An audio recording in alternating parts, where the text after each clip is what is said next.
Madam என்னங்க madam? இது பண்ணை சாராத தொழில்கள். பண்ணை சாராத தொழில்கள் பார்த்தீங்கன்னா டீ கடை வரும், மாவாட்டி விற்கிறாங்க இல்லையா அவங்க வருவாங்க, பெட்டி கடை, அப்புறம் வந்து தையல், அரிசி வணிக வள மையத்தின் மூலமாக வந்து அவங்களுக்கு வந்து பணம் வந்து பொருளாதாரத்துக்காக அவங்களுடைய கடை வந்து இன்வெஸ்ட்மெண்ட் பண்ணுறதுக்காக பொருள் வாங்குறதுக்காக அவங்களுக்கு வந்து கடன் உதவி பெறுவது பிபிஆர்சி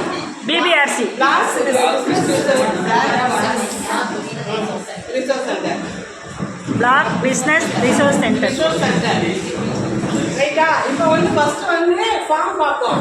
ஃபார்ம்லன்னு பார்த்தீங்கன்னா இங்கே ஒவ்வொரு பஞ்சாயத்துலையும் பார்த்தா விவசாயிகள் அதிகமாக இருக்கிறதுனால ஒவ்வொரு பஞ்சாயத்துலையும் ஃபார்ம் சிஆர்பி இருக்கிறாங்க. அவங்களுக்கு வந்து நம்மளுடைய மதிப்பு ஊக்கத்தொகையாக வந்து ஒவ்வொரு மாதமும் வந்து 2000 ரூபா வந்து நம்ம தமிழ்நாடு மாநில ஊரக வாழ்வாதார திட்டத்திலிருந்து அவங்களுக்கு வந்து அந்த ஊக்கத்தொகை வந்து கொடுக்குறாங்க. இதில் அவங்களோட பணிகள் பார்த்தீங்கன்னா அந்த பகுதியில் இருக்கிறவங்க விவசாயம், கால்நடையாக இருக்கட்டும், ஆடு மாடு, அப்புறம் வந்து விவசாயம் சார்ந்ததை வந்து சர்வே எடுத்து ஒவ்வொருத்தவங்க வந்து என்ன செஞ்சுருப்பாங்க, அவங்களுக்கு என்ன தேவையோ தேவையின் அடிப்படையில் ஒரு சர்வே வந்து எடுத்து வச்சுருப்பாங்க.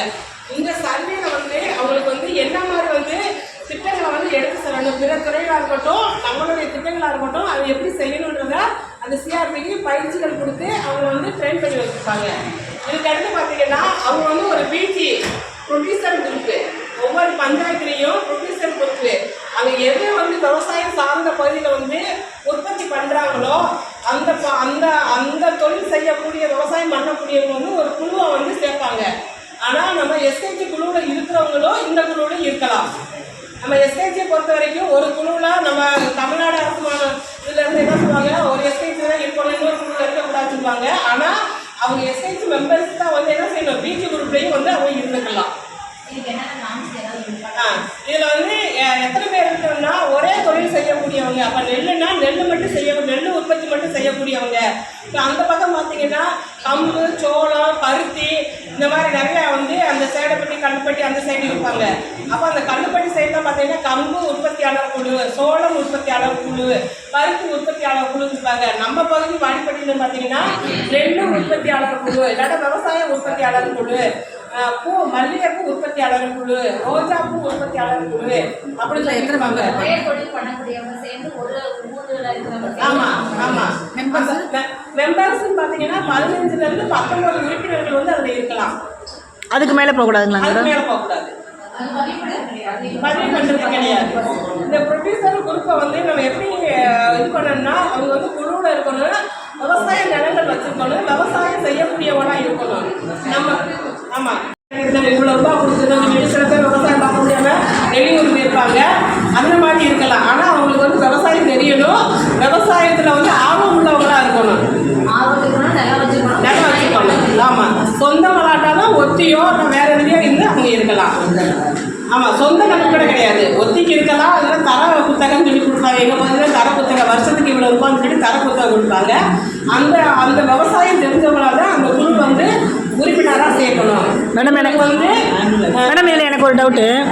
இப்போ நிறைய பொருள் பண்ணுறாங்க, கம்பு, சோளம், நெல், உளுந்து அந்த மாதிரி பண்ணுறாங்க.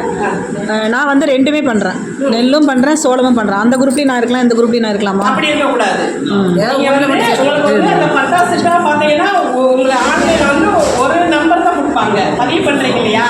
அப்போ உங்கள் நிலத்தில் வந்து நம்ம என்ன வேணாலும் போடலாம். நான் இன்னைக்கு வந்து நெல் போடுவேன், 3 மாதம் 6 மாதம் முடிஞ்ச முன்னாடி அடுத்து வந்து நான் பறித்து போடலாம்.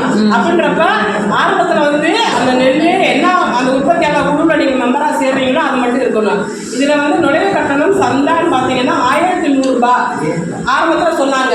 100 ரூபாய் வந்து அவங்களுடைய சந்தா வந்து 100 ரூபாயும் நுழைவு கட்டணம் வந்து 1000 ரூபாய் போட்டு பண்ணாங்க. அதுக்கப்புறம் வந்து என்ன செஞ்சு 600 ரூபாயாக மாற்றிட்டாங்க. அது வந்து அதிக தொகையாக இருக்கிறதுனால ஒரு உறுப்பினருக்கு அந்த 15 உறுப்பினர் இருக்கிறாங்க இல்லையா? நாங்கள் இங்கே மேக்ஸிமம் எங்கள் பகுதியில் வந்து 15 உறுப்பினர்கள் விவசாயிகள் வச்சுருக்கிறோம். அவங்க வந்து 600 ரூபாய் மேலுக்கே நுழைவு கட்டணம் சந்தான்னு கட்டி அவங்க உறுப்பினராக வந்து அந்த குழுவோட இணைஞ்சிருவாங்க. சந்தா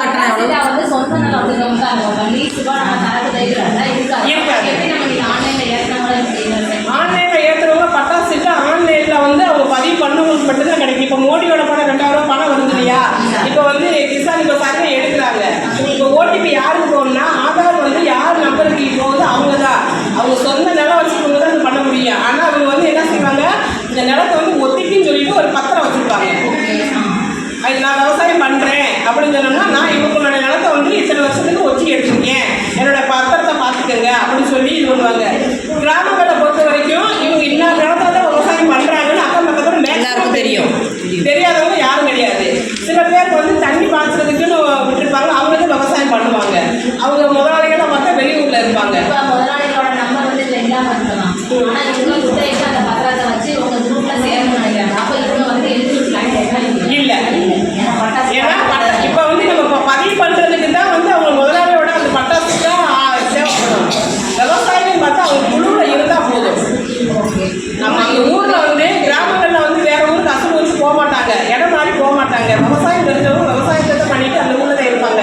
அவங்கள வந்து நம்ம மெம்பராக சேர்த்துக்கலாம். அவங்களோட ஆதார் கார்டு, ஸ்மார்ட் கார்டு எல்லாமே அந்த ஊரில் தான் இருக்கும். அப்போ வந்து அந்த சமயம் அவங்க பட்டாசுக்கு வந்து நான் நெசசரி இவங்களோட மற்ற டீட்டெயில்ஸ் மட்டுமே வச்சுக்கலாம். நம்ம வந்து என்ட்ரு பண்ணிக்கலாம். ஃபர்ஸ்ட் வந்து அவங்க குழுவில் இருக்கணும். அவங்க இந்த ஊருக்காரங்க சொல்லி அவங்க குழுவில் இருந்தால் தான் நம்ம சேர்ப்போம். அப்படின்றப்ப அவங்க விவசாயம் வந்து யார் நிலமாலும் பண்ணலாம். இன்னைக்கு இந்த வருஷம் திரும்ப பண்ணலாம், அடுத்த வருஷத்துக்கு அடுத்தால பண்ணலாம், அவங்க நிலத்தை வாங்கி பண்ணலாம். ஆனால் அவங்க வந்து இந்த குழுவில் வந்து உறுப்பினராக வந்து சேர்ந்துருப்பாங்க. அந்த மானிய நோய் வர வேண்டியது அவங்க தான் போவாங்க. பட்டாசு அவங்க பதிவு பண்ண மாட்டோம்ல, அங்கே பதியிட மாட்டோம். ஆதார் கார்டு வந்து என்னன்னா அந்த விவசாயிகள் அப்படின்னு சொல்லி உற்பத்தியாளர் குழுவில் வந்து அந்த உறுப்பினராக வந்து சேர்றாங்க. நம்ம குழுவில் எப்படி வந்து சேர்றோமோ அதே போல தான் அந்த உற்பத்தியாளர் குழுவில் வந்து அவங்க உறுப்பினராக சேர்ந்துருவாங்க. இதில் வந்து நம்மளோட மகளிர் திட்டத்தோட அதாவது இந்த உற்பத்தியாளர் குழு வந்து ஒரு வங்கி கணக்கு போகணும். இதில் வந்து தலைவர், செயலாளர், பொருளாளர் 2 பேர் இருப்பாங்க. அந்த 15 உறுப்பினர் இருக்காங்க இல்லையா, அதில் வந்து செயலாளர், பொருளாளர் 2 பேர் தேர்வு பண்ணுவாங்க. இதில் வந்து அவர் அக்கௌண்ட் ஓப்பன் பண்ணணும் நேஷனல்ஸ் பேங்கில். அதுக்கடுத்து பார்த்தீங்கன்னா அந்த 20 உறுப்பினர் 15 உறுப்பினர் இருக்கிறாங்க அப்படின்னா மாதம் வந்து அவங்க கூட்டம் நடத்தணும். விவசாயம் சம்மந்தப்பட்ட கூட்டம் வந்து நடத்தணும். அந்த கூட்டத்தில் வந்து ஃபார்ம் சிஆர்பி வந்து கலந்துக்கிறணும். இதில் என்ன மாதிரி விஷயங்கள் பேசுவாங்கன்னா, பிற துறைகளில் வந்து அக்ரி டிபார்ட்மெண்ட்டில் எந்தெந்த விதைகள் மானியத்தில் கிடைக்கிறது, உரங்கள் மானியத்தில் கிடைக்கிறது, மற்றபடி வந்து அந்த விவசாய கருவிகள் இருக்குது இல்லையா, இதெல்லாம் மானியத்தில் கொடுக்குறது வந்து அங்கே வந்து ஆலோசனை கூட்டமாக வந்து அவங்க நடத்துவாங்க. மாதம் ஒரு நுழைவு கட்டணம் சொன்னீங்கல்ல, இப்போ தற்சமயம் வந்து 600 ரூபாயா? 600. முன்னாடி 1100 சொன்னாங்க. இப்போ வந்து விவசாயிகள் தற்சமயம் வந்து 600. ஆமாம், அந்த 7500 ரூபா இருக்கிற 15 வயதுக்கு அதை வந்து அவங்க டெபாசிட் மாதிரி போட்டு வச்சுருப்பாங்க. மிச்சம் அந்த 100 ரூபா தான் அந்த நோட்டு வாங்குறது, போக்குவரத்து செலவு வச்சு வச்சுக்குவாங்க. சந்தா 100, நுழைவு கட்டணம் 500. 500 + 100. ஆமாம், சேர்த்துதான். ஏன்னா சந்தா வந்து அது வந்து பிஎல்ஓ பொறுத்து. ஜுடிஷியல் குரூப் நுழைவு கட்டணம் 500 சந்தாஷா? இல்லை, அந்த வருஷத்துக்கு ஒரு தடவை எல்லாம் ஆரம்பத்தில் வாங்குறாங்க தான், அவ்வளோதான். சந்தா மட்டும் நம்ம வருஷம் வருஷம் வாங்கிக்கலாம். நுழைவு கட்டணம் ஒரு டைம் மட்டும். அதுக்கப்புறம் வந்து நம்மளுக்கு 6 மாதம் ஆயிடுச்சுனாலே நம்ம தொழில் திட்டம் வந்து அந்த பிஜி குரூப்ல வந்து தயார் பண்ணிடுவாங்க. தொழில் திட்டம் போட்டாங்களே அவங்க என்ன செய்வாங்க, அந்த விவசாயத்துக்கு என்ன மாதிரி இன்ஃப்ரா வாங்க போகிறோம், அந்த விவசாய கருவிகள் என்ன மாதிரி வாங்க போகிறோம் அப்படின்னு சொல்லி அவங்க வந்து ஒரு எஸ்ஓபி போடுவாங்க. இது போட்ட பின்னாடி என்னன்னா, நம்ம டிஸ்ட்ரிக்ட் ஆஃபீஸ்ல இருந்து அவங்க வந்து 2 லட்சம் ரூபா ஃபண்டு வந்து விடுவிப்பாங்க. இந்த 2 லட்சம் ரூபா ஃபண்டு வந்து எங்கே வரும்னா, ஃபஸ்ட்டு வந்து நம்ம பிஎல்எஃப்க்கு வரும், பஞ்சாயத்து ராஜ் கூட்டமைப்புக்கு வரும்.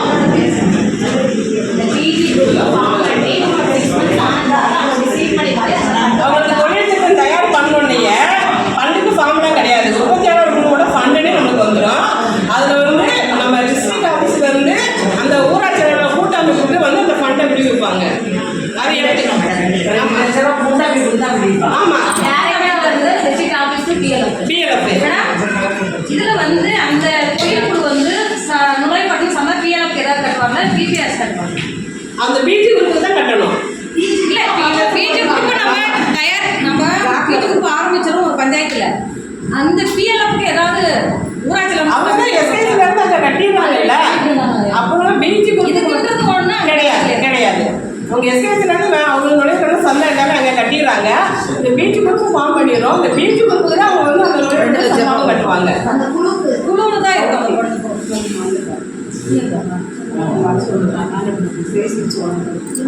நம்ம மகளிர் திட்டத்துல இருந்து 2 லட்சம் ரூபாய் ஃபண்ட் வந்து 2 இன்ஸ்டால்மெண்ட்ல வந்து விடுவிப்பாங்க. அதுல வந்து அந்த விவசாய கூட்டம் போடுறாங்களே மாசம் அவங்களுக்கு என்ன மாதிரி விவசாய கருவிகள் வேணும். சில பேர் வந்து உழுவுற மிஷின் வேணும்னு கேட்பாங்க, சில பேர் மருந்தடிக்கிற மிஷின் வேணும்னு கேட்பாங்க, சில பேர் வந்து அவங்களுக்கு சின்ன சின்ன கருவிகள் வேணும்னு சொல்லி கேட்பாங்க. இந்த விவசாயிகள் இன்ஃப்ரா வந்து 50,000 ரூபாய்க்கு தான் வந்து நம்ம பொருளே வாங்கணும். ஆனால் நிறையா பஞ்சாயத்துகளில் பார்த்தீங்கன்னா 1 லட்ச ரூபா வரைக்கும் வந்து அது மதிப்பீடு போட்டு அவங்க எஸ்ஓபி போடுறப்ப வந்து 50,000 ரூபா தான் போட்டுருப்பாங்க. ஆனால் பொருள் வந்து இறக்குறப்ப வந்து என்ன செஞ்சுருப்பாங்கன்னா 75,000 ரூபா 1 லட்ச ரூபா அந்த மாதிரி போட்டு இறக்கியிருப்பாங்க.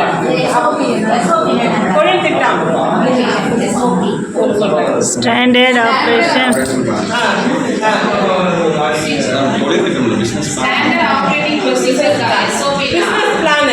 அது வந்து பிளான் பண்றது எப்போ வந்து நம்ம வந்து இந்த விவசாயத்துக்கு தேவையான கருவிகள் வந்து ப்ரொசீஜர் வந்து ஒரு முறை மட்டும்தான் ஸ்டாண்டர்ட் மறுபடியும் நம்ம வந்து அந்த தொழில் திட்டத்தின் மூலமாக வந்து கருவிகளை வாங்க முடியாது. அந்த பொருளை வாங்கி இறக்கி வச்சுட்டாங்கன்னா அந்த 15 விவசாயிகள் மட்டும் கிடையாது, அந்த ஊரில் இருக்க எல்லா விவசாயிகளும் அந்த பொருளை வந்து குறைந்த விலையில் வந்து வாங்கி கிடைச்சிருக்காங்க. 2 லட்சம் ரூபாய்க்கு 2 லட்ச ரூபாய்ல 50,000 ரூபாய்க்கு மட்டும் வந்து நம்ம இன்ஃப்ரா இறக்கணும். அப்போ வந்து நிறைய பேர் என்ன சொன்னா சின்ன சின்ன உழுவுற வண்டி வாங்கியிருப்பாங்க. இந்த பருத்தி செடிகளை களை எடுக்கிறது, மல்லிகைப்பூ செடிகளை களை எடுக்கிறது, அப்புறம் வாழையில எங்கள் ஏரியாவில் பார்த்தா வாழையில களை எடுக்கிறது, இந்த மாதிரி மிஷின் வாங்கியிருப்பாங்க. ஆனால் நிறையா பேர் வந்து எங்கள் பிளாக்லேயே எங்கள் டிஸ்ட்ரிக்ட்லேயே வந்து இந்த விஷயங்கள் வந்து தெரியாமல் கம்ப்யூட்டர் வந்து இறங்கியிருக்காங்க. அதுக்கப்புறம் பார்த்தீங்கன்னா மாவு அரைக்கிற மிஷின் இறக்கியிருக்காங்க. வந்து உழுவுற மிஷின் அது கூட பயனுள்ளது. மாவு அரைக்கிறாங்க இல்லையா, அது எதனால் இறக்கணும் அப்படின்னு நான் இருக்கிறப்ப தான் இறக்குறாங்க. எதனால் இறக்கணும்னு காரணத்தை சொல்லிடுறேன். அங்கே வந்து போக்குவரத்து வந்து அதிகம் இல்லாமல் இருக்கிறதுனால பக்கத்து ஊரில் போய் மாவு அரைக்கிறதுக்கு மசாலா அரைக்கிறதுக்கு போகிறதுனால அந்த மாவு அரைக்கிற மிஷினை வந்து அந்த ஊரில் வந்து அவங்க இறக்கிட்டாங்க. அப்படின்னா அந்த ஊரில் வந்து பயனுள்ளதாக இருக்கும் அப்படின்னு சொல்லிட்டு இறந்த பின்னாடி தான் தெரியுது அது வந்து 3 பீஸ் கரண்ட்டு 2 பீஸில் ஓட்ட முடியாதுன்னு. அதனால அது வந்து ஃபெயிலியர் ஆயிடுச்சு. வாங்கக்கூடாது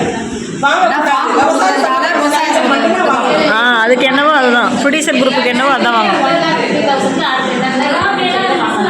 அடுத்து வந்து 50,000 ரூபாய்க்குள்ள வந்து விவசாய கருவிகள் வாங்கணும் இல்லையா, ஆனால் 50,000 ரூபாய் வாங்கலை. பட்சத்தை தாண்டி பெரிய லெவலில் போயிடுச்சு. 70,000 ரூபாய் வந்து 1 லட்ச ரூபா வரைக்கும் போயிடுச்சு. ஆனால் இப்போ பார்த்தீங்கன்னா அந்த விவசாய குழுவுக்கு ப்ரொடியூசர் குழுவுக்கு 1 லட்ச ரூபா இல்லாட்ட 1.20 மட்டும் தான் அவங்ககிட்ட வந்து பணமாக இருக்கும். அதை வந்து என்ன செய்வாங்க அப்படின்னா அந்த 15 விவசாய குழுவில் உறுப்பினர் இருக்காங்க இல்லையா, அவங்க மாதந்தோறும் ஒரு கூட்டம் நடத்துவாங்க. அந்த கூட்டத்தில் வந்து விவசாயத்துக்கு சேர்ந்த அதாவது விவசாய சம்பந்தமான கடன் மருந்து அடிக்கிறதுக்கோ மருந்து வாங்குறதுக்கோ விதை வாங்குறதுக்கோ மானியத்தில் நம்ம அக்ரி டிபார்ட்மெண்ட்ல கொடுத்தாலும் கூட இவங்ககிட்ட பற்றாக்குறை இருக்கிறதுனால குழுவையும் கடன் எடுக்கலாம். ஆனால் இந்த பணம் வந்து நம்ம சும்மா வச்சுட்டு இருந்தோம்னா ஒன்றும் பண்ண முடியாது. அது விவசாயம் சார்ந்ததுக்கு வந்து கடனாக கொடுக்கலாம் அப்படின்னு சொல்லி 50,000 வந்து மிச்சப்படுத்தியா கட்டிக்கலாம். 50 பைசா வட்டி தான். வட்டி வந்து 6% மட்டுமே. விவசாயிகளுக்கு வட்டி வந்து விவசாய தொழில் பண்ணுறதுனால 6% வட்டி இருக்கிறதா வந்து அந்த உறுப்பினருக்கு மட்டும்தான் கொடுக்கணும், வேற யாருக்கும் கொடுக்கக்கூடாது. அந்த பேலன்ஸ் இருக்கிற அமௌண்ட்டில் ஏங்க மேடம் மீதி இருக்கிற அமௌண்ட்டில் அந்த 2 லட்சத்தில் மீதி அமௌண்ட்டில். ஆனால் இந்த ப்ரொடியூசர் குரூப்புன்னு பார்த்தீங்கன்னா என்ன சொன்னாங்கன்னா இப்போ ஆடு வளர்ப்பு அப்படின்னு பார்த்தீங்கன்னா அந்த ஆடை வந்து மொத்தமாக வந்து அந்த 2 லட்ச ரூபாய்க்கு 1 லட்ச ரூபாய்க்கு வாங்கி அதை உற்பத்தி பண்ணி விற்பனை பண்ணி அது மூலமாக லாபம் வந்து அந்த 15 பேருக்கு தான் போகணும். இதுதான் ஹைலைட்ஸு. ஆனால் இங்கே பார்த்தீங்கன்னா அப்படி கிடையாது. அந்த 15 பேர் மட்டுமே வந்து அந்த 2 லட்சத்துக்கு வரவு செலவு வந்து வச்சுக்கிட்டே இருப்பாங்க. இது போக அதில் வந்து ரொக்க புத்தகம் பொது பேரடி எஸ்கேடி எடுத்துக்கணும் இல்லையா, தீர்மானம் ரொக்க புத்தகம் பொது பேரடி வரவு ரசீது செலவு ரசீது அந்த பொருள் வந்து வாடகை கொடுக்கணும் இல்லையா, வாடகை விவர பதிவேடு வாடிக்கையாளர் பதிவேடு சொத்து இருப்பு பதிவேடு இத்தனை பதிவேடுகள் வந்து அந்த ஃபார்ம் சிஆர்பி வந்து மெயின்டைன் பண்ணுறாங்க.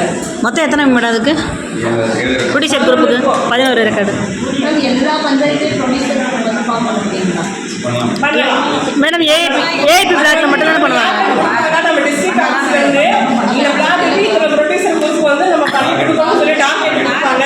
அந்த டார்கெட் பண்ணால் தான் நமக்கு வந்து அந்த 2 லட்ச ரூபா பணம் வரும். கிடைக்கும். டார்கெட்டை மீறி பண்ணாங்கன்னா பணம் வரும் கிடைக்காது. ஒரு நிமிஷம். அதில் இந்த இவங்க பிளாக்ல இருக்கிற 23 பஞ்சாயத்தில் நான் ஃபார்மும் இருப்பாங்க. அது தவிர்த்து மீதி இருக்கிற ஃபார்ம் இருக்க எல்லாமே நம்ம குரூப் ஓப்பன் பண்ணலாம். ஃபார்ம் நான் ஃபார்ம் இருக்கிற குரூப்பில் நாம் அந்த வில்லேஜில் வந்து பண்ணுங்கிற அவசியம் கிடையாது. ஏன்னா அவங்க வேற ஒரு பிபிஎஸ்ல வரும்போது விவசாயம் வச்சுருப்பாங்க, தொழில் வச்சுருப்பாங்க. ஒரு நபருக்கு ஒரு இடத்துல தான் நம்ம வந்து கடன் உதவி பண்ணி தர முடியும். எல்லாத்தையும் வந்து ஒரே நபருக்கு போட்டாங்கன்னா அவங்க கட்டுறப்ப வந்து நிறையா பிரச்சனை வரும். அதுலேயும் 6% வட்டி தான், இதுலேயும் 6% வட்டி தான். தொழிலை பொறுத்து விவசாயம் பொறுத்து அந்த குழு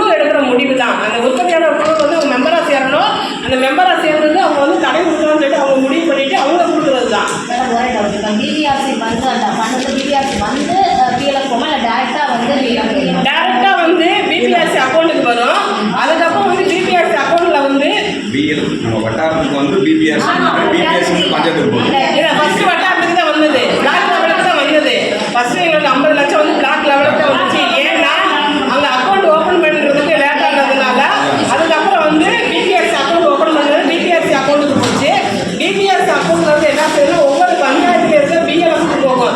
அந்த பிஎல்எஃப் இருக்கிறவங்க வந்து யார் தொழில் முனைவோரோ அவங்கள தேர்வு பண்ணி, அவங்களுக்கு தான் தெரியும் இவங்க இந்த ஊரில் கடை வச்சுருக்காங்க, இந்த தொழில் பண்ணுறாங்கன்னு சொல்லிட்டு அவங்ககிட்ட வந்து ஒரு தீர்மானம் போட்டு அப்ளிகேஷன் வாங்கி ஃபோட்டோ வாங்கி தொழில் திட்டம் போட்டு எல்லா வேலையும் செஞ்சு அங்கே இருக்க பிஎல்எஃப் முடிச்சுட்டு அந்த பிஎல்எஃப்லேருந்து அந்த அப்ளிகேஷன் வந்து இபி மூலமாக சிஆர்பி இபி மூலமாக நம்மக்கிட்ட வரும்.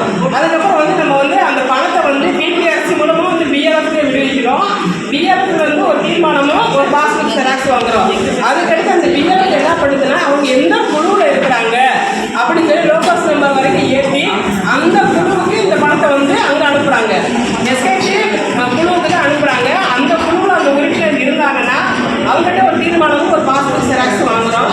அதுக்கடுத்து அந்த குழு தீர்மானம் போடுது. அந்த குழு தீர்மானம் போட்டு எந்த மெம்பரோ அவங்களுக்கு இண்டிவிஜுவல் பாஸ்புக்கு அனுப்பி அதோட பாஸ்புக்கு நம்மகிட்ட சப்மிட் பண்ணணும். போகிற வழி இப்படி தான் இருக்குது. ஆனால் வர்ற வழி மறுபடியும் எஸ்கேசியில் இருந்து டைரெக்டாக வந்து என்ன செய்யும், குழுவுக்கு போகாது, பிஎல்எஃப் தான் போகணும். பிஎல்எஃப்ல இருந்து டைரெக்டாக வந்து எங்கே வரணும், பிபிஆர்சி தான் வரும். இதுதான் மெத்தடு. ஆமாம்,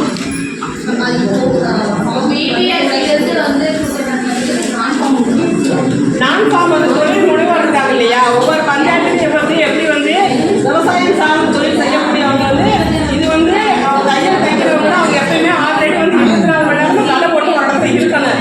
கடையை வந்து விவசாயம் பண்ண போனாங்கன்னா அந்த தொழில் பண்ணுறவங்களுடைய தொழிலை பொறுத்து குறைஞ்சது வந்து 30,000 50,000 வரைக்கும் நம்ம கடை இருக்கணும். 50,000 மேலே வந்து 1 லட்சம் ரூபாய் வேணும் அப்படின்னு சொல்லி தொழில் முனைவரை கேட்டாங்கன்னா அந்த கமிட்டி ஒன்று வைப்பாங்க. கமிட்டி யாருன்னா நம்ம வந்து பிஓ, ஏபிஓ, பிஎம்எம் அவங்கெல்லாம் சேர்ந்து முடிவு பண்ணி உங்களுக்கு 1 லட்ச ரூபா கொடுக்கலாம் அப்படின்னு சொல்லிட்டு அந்த தொழில் திட்டத்தில் 1 லட்ச ரூபா வந்து கொடுக்கலாம்னு சொல்லி அந்த கமிட்டி தான் முடிவு பண்ணுறது. 50,000 வரைக்கும் பிபிஎஸ் கொடுக்கலாம்.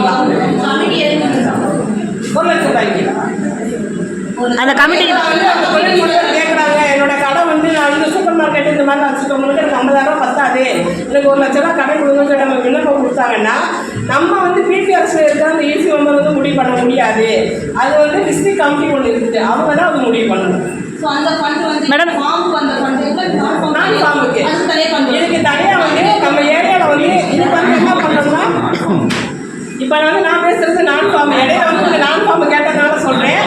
இப்போ வந்து என்னன்னா, இப்போ எப்படி வந்து ஃபார்மில் வந்து விவசாயிகளை கண்டறிஞ்சோமோ அதே போல் நான் ஃபார்மில் வந்து எத்தனை தொழில் முனைவோர் வந்து ஒவ்வொரு கிராமங்களில் வந்து கடை வச்சுருக்காங்க, தொழில் பண்ணுறாங்க அப்படின்னு சொல்லி ஒரு சர்வே எடுக்குது. சர்வே எடுத்ததில் வந்து இத்தனை பேர் பெட்டி கடை வச்சுருக்காங்க, இத்தனை பேர் டீ கடை வச்சுருக்காங்க, இத்தனை பேர் வந்து இந்த எங்கள் ஏரியாவில் பார்த்தோன்னா முறுக்கு, மிக்சரு இதெல்லாம் வந்து பேக்கெட் பண்ணி சின்ன சின்ன பேக்கெட்டை கூட கடைகளுக்கு இது பண்ணுவாங்க. அந்த மாதிரி இருக்கவங்கள வந்து ஒரு சர்வே எடுத்தோம். சர்வே எடுத்ததில் வந்து இவங்களுக்கு வந்து பிபிஆர்சிக்கு இவங்களுக்கு வந்து எங்கள் பிளாக்கு வந்து கொடுக்கலாம் அப்படின்னு சொல்லிட்டு நம்ம டிஸ்ட்ரிக்டில் வந்து அலோவ் பண்ணதுனால நமக்கு 50 லட்சம் ரூபா ஃபண்டு வந்து மாவட்ட இதில் வந்து நம்மளுக்கு வந்தது. இந்த 50 லட்சத்துக்கு வந்து ஒவ்வொரு பஞ்சாயத்தில் உள்ள தொழில் முனைவோரை கண்டறிஞ்சு அவங்களுக்கு வந்து 50 பைசா வட்டி 6% வந்து மாத தவணையாக முதல்ல நாங்கள் 30,000 தான் கொடுத்துருந்தோம். 30,000 15 மாதம் தவணை, 40,000 18 ஆகணும், 18 மாதம் தவணை, 50,000 20 மாதம் வாங்கியிருந்தோம். அப்போ அந்த தவணை முறையில் வந்து அவங்கள்ட்ட வந்து மாதம் என்ன செஞ்சிடணும், அவங்களே வந்து என்ன செய்யணும், இந்த பிபிஎஸ் அக்கௌண்ட்டில் போட்டாலும் சரி, பிஎம்மில் போட்டாலும் சரி, ஏன்னா அவங்க பேர் வந்து பாஸ்புக் என்ட்ரி ஆகிடும். அப்போ இவங்க மாதம் இவ்வளோ அசலும் வட்டி வந்து இவங்க வந்து செலுத்திட்டாங்கன்னு சொல்லிட்டு கிட்டத்தட்ட பார்த்தீங்கன்னா ஒரு 17 வகையான வரவு செலவு புக்கு வந்து வச்சுக்கிறோம். பிஎல்ல பஞ்சாயத்து வசூல் பண்ணி அங்கிருந்து பிபிஎஸ் வருது, டேரக்டாக பிபிஎஸ்சியே டிஎல்எஃப்க்கு போய் தான் பிசிஆர்சிக்கு வரணும். ஆனால் ஒரு சில பேர் என்ன செய்கிறாங்க, இங்கேருந்து லேட் ஆகுறாங்க, பிஎல்எஃப்ல வந்து அவங்க செக் கொடுக்க லேட் ஆகிறாங்க, டைரெக்டாக வந்து ஆன்லைன் மூலமாக கட்டிடுறாங்க. சரி, உங்களுக்கு பிபிஎஸ்சி லோன் வந்து என்னென்ன டாக்குமெண்ட்ஸ் வாங்குறீங்க, அது நான் அப்ளிகேஷன் ரெடி பண்ணியிருக்கேன். அதாவது பிபிஎஸ்சியில் ஃபஸ்ட்டு ஒரு அப்ளிகேஷன் இருக்குது. அந்த கடன் விண்ணப்பத்தை வந்து பதிவு பண்ணணும். அதில் வந்து என்ன கேட்குறாங்கன்னா, அவங்களோட ஆதார் கார்டு, ஸ்மார்ட் கார்டு, அவங்க என்ன தொழில் பண்ணுறாங்களோ அந்த கடையில் நின்று மேனிக்க டீ கடைனா டீ கடை, பெட்டி கடை, சூப்பர் மார்க்கெட்டு, அந்த இதில் 2 பெரிய சைஸ் ஃபோட்டோ ஒன்று, அதுக்கப்புறம் வந்து பாஸ்போர்ட் சைஸ் ஃபோட்டோ, அது போக தொழில் திட்டம். அவங்களுக்கு வந்து என்ன கடை வச்சுட்டாங்க, என்ன நம்ம கொடுக்க போகிற காசில் வந்து எவ்வளோ வந்து மூலதனம் முதலீடு, அதாவது என்னென்னா எவ்வளோ பொருள் வந்து கொள்முதல் செய்ய போகிறாங்க அப்படின்னு சொல்லி தொழில் திட்டம் வந்து அவங்க வந்து கொட்டேஷன் வந்து அவங்க வந்து கடையில் வந்து வாங்கி கொடுக்கணும். ஆனால் அதுக்கு வந்து அவங்க கொட்டேஷன் போட்டால் கடைக்கார என்ன சொன்னால் என் கடையிலே பொருள் வாங்கணும் அப்படின்னு சொன்னதுனால இவங்களே வந்து என்ன செஞ்சுருக்கோம், ஒரு அந்த கொட்டேஷனை போட்டு ரெடி பண்ணி கொடுங்க. எனக்கு வந்து இப்போ வடக்கடையா நான் வந்து 10 கிலோ இல்லாட்டா அரை மூடை வந்து உளுந்து எடுக்க போகிறேன், எண்ணெய் அப்படி எடுக்க போகிறேன் அப்படின்னு சொல்லி அவங்களே வந்து ஒரு இது போட்டு கொடுத்துருவாங்க, கொட்டேஷன் போட்டு கொடுத்துருவாங்க. அதுக்கடுத்து வந்து பார்த்தீங்கன்னா பிஎல்எஃபோட தீர்மானம் வைப்பான். இந்த உறுப்பினருக்கு தான் கொடுக்க போகிறோம்னு சொல்லி பிஎல்எஃபோட தீர்மானம், அதுக்கடுத்து வந்து குழுவோட தீர்மானம், அதுக்கடுத்து வந்து அவங்க இண்டிவிஜுவல் பாஸ்புக்கு பணம் வந்த பேச்சும் அந்த பணம் வந்த பேச்சும். குழுவில் தீர்மானம் கேட்குறீங்க? குழுவில் தான் நம்ம குழுவில் இருக்கிறாங்களா, குழுக்காரங்களுக்கு தான் நம்ம வந்து கொடுக்குறோம். குழுவில் எல்லாம் கொடுக்க மாட்டோம்ல கடை. அதுக்காக ஃபஸ்ட்டு வந்து அடித்தளமே வந்து என்னன்னா என்ன தொழில் பண்ணக்கூடியவராக இருந்தாலும் ஃபஸ்ட்டு வந்து அவங்க வந்து நம்ம என்ன சரி எஸ்ஹெச் குழுவில் வந்து ஒரு உறுப்பினராக இருக்கணும், அந்த குழு வந்து செயல்பாட்டில் இருக்கணும், அந்த உறுப்பினர் வந்து லோகஸ் நம்பர் இருக்கணும். இதெல்லாம் இருந்தால் தான் அவங்களுக்கு வந்து நம்ம வந்து கடனே வந்து பணத்தை விடுவிப்போம், இல்லாட்டா கிடையாது. ஆமாம், இப்போ லோகஸ். தொழில் திட்டம் தயாரிக்கிறது யாருன்னு தயாரிக்கிறாங்க? தொழில் திட்டம் வந்து என்னன்னா அவங்கக்கிட்ட கேட்டு கடைக்காரர்கிட்ட கேட்டு நம்ம சிஆர்பி ஈபி தான் போடுறாங்க. ஈபி ஏன்னா இப்போ கொட்டேஷன் வந்து அவங்க என்ன கடைக்கு நம்ம கேட்டோம்னா அவங்கள்ட்ட தான் பொருள், அவங்க கொட்டேஷன் வந்து சாதாரண கொடுக்க மாட்டாங்க, அவங்க பில்லில் தான் கொடுப்பாங்க. என் கடைக்கு எனக்கு சேர்த்து கொடு, அப்படின்னா என் கடையில் பொருள் வாங்கு, அப்படின்னா தான் உனக்கு நான் கொட்டேஷன் கொடுத்துன்னு சொல்லிட்டு அவங்க வந்து இது பண்ணிடுறாங்க. அதனால சார்கிட்ட கேட்டவங்க என்ன சொல்கிறாங்க, இவங்களே வந்து போட சொல்லுங்க, போட்டுவாங்க. இப்போ நம்ம 50,000 கொடுக்க போகிறோம்னா கொட்டேஷன் என்ன 50,000 கொடுத்தா ஒரு 60,000 70,000 என்னென்ன பொருள் வாங்குறோம் அது விலை பட்டியல் தான் போட கொடுத்தாங்க. என்னென்ன பொருள் வாங்க போகிறாங்க அதுக்கான விலை 1 கிலோவுக்கு எவ்வளோன்னா 10 கிலோவுக்கு எவ்வளோன்னா அப்படி தான் போட்டு கொண்டு வராங்க. அந்த மாதிரி போட்டு பண்ணிட்டு நீங்கள் பிபிஎஸ்சி வந்து கிராஸ் வெரிஃபிகேஷன் ஏதாவது பண்ணுவாங்களா? இல்லை கண்டிப்பாக இது வந்து கிராஸ் வெரிஃபிகேஷன் யார் பண்ணுறாங்கன்னு பார்த்தாங்கன்னா ஃபஸ்ட்டு வந்து அவங்க உள்ளூரில் இருக்க பிஎல்எஃப்ல இருக்கிறவங்க மெம்பர்ஸ் வந்து அவங்க வந்து இந்த தொழில் பண்ணுறாங்க. சில பேர் வந்து தொழில் ஆரம்பத்தில் வச்சுருப்பாங்க, சில பேர் என்ன செஞ்சுருப்பாங்க இடையில கடனாகி போச்சு இல்லைன்னா பிரச்சனைனால வேறு ஊருக்கு போயிட்டாங்கன்னா அவங்க நிப்பாட்டிடுவாங்க. அந்த பிஎல்எஃப் தான் அவங்க வந்து பொறுப்பு. அவங்க வந்து கிராஸ் வெரிஃபிகேஷன் வந்து அந்த பிஎல்எஃப் தான் பண்ணுவாங்க. அதுக்கடுத்து வந்து ஒவ்வொரு மாதமும் வந்து அந்த சிஆர்பி ஈட்டி இருக்காங்க இல்லையா, அவங்க வந்து இது மட்டும் இல்லாமல் தொழில் வந்து பிஎம்எஃப்எம்இயாக இருக்கட்டும் இல்லாட்டா எம்எஸ்எம்இயாக இருக்கட்டும் இதில் வந்து அவங்களுக்கு பதிஞ்சு அவங்க மிஷினரி வாங்கி கொடுக்குறதுக்கு இல்லாட்டினா வந்து சான்றிதழ் வாங்கி கொடுக்குறாங்க இல்லையா, நிறைய பேர் பேன் கார்டு இல்லாமல் இருப்பாங்க, சர்டிஃபிகேட் வாங்கி கொடுக்குறதுக்கு இதுக்கு வந்து அதையும் சர்டிஃபிகேட் வாங்கி கொடுக்குறதுக்கு இதுக்கு வந்து என்ன சொல்லுவாங்க சிஆர்பி வந்து அவங்க தொடர்பு கொண்டுகிட்டே இருப்பாங்க. இது போக இதுக்கு வந்து நம்ம ஏபிஓ நம்ம பிஸ்னஸ் அடிக்கடி போகிறவங்க நம்ம பிசி பிஎம்எம் இவங்களாம் வந்து என்ன செஞ்சுருக்கணும் அவங்களும் கண்காணிச்சுட்டே இருப்பாங்க.